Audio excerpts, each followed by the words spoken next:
Las organizaciones de comercio justo trabajan mucho en sensibilización para que haya siempre más consumidores conscientes de la relación entre consumo, pobreza y comercio. Que conozcan el proyecto que hay detrás de cada producto de comercio justo, que lo conozcan, que lo apoyen, que entiendan.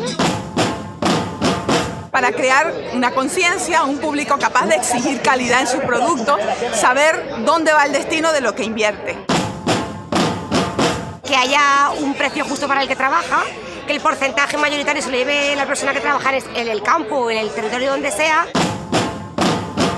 Cooperar directament els productors i les productores del sur supondrà no sols reforçar tota la xarxa, sinó tindrem més productes.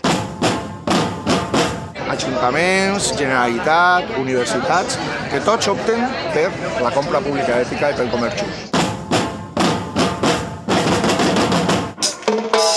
I un poc més de rumba per dir-vos unes poquetes veritats. Vale, vale. ¡Qué sabroso suena!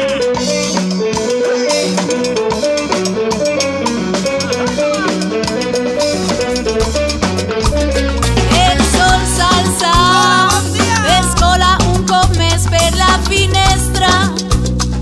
Un dia nou, un nou camí comença. Treball per a qui tinga sort. I quina mandra, maleït despertador, mai no descansa. No entén de son, no entén de fred comença. Un dia nou, un nou camí.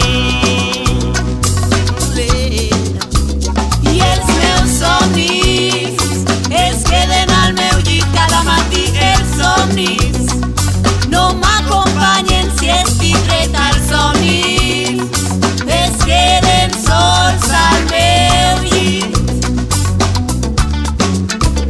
Rumba!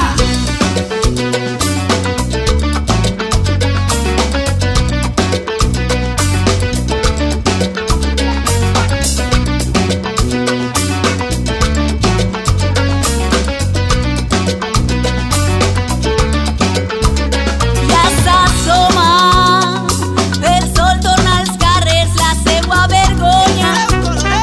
Ressalta el que tenim, s'endú la broma. Gent que ho té tot, gent que no té.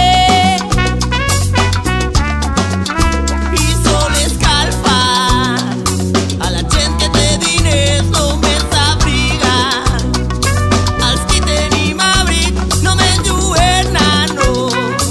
Em furta la dolçor de la nit. I els meus somnis es queden al meu llit cada matí. Els somnis no m'acompanyen si estic dret als somnis. Es queden sols al meu llit. Els meus somnis es queden al meu llit cada matí. Els somnis no m'acompanyen si estic dret als somnis.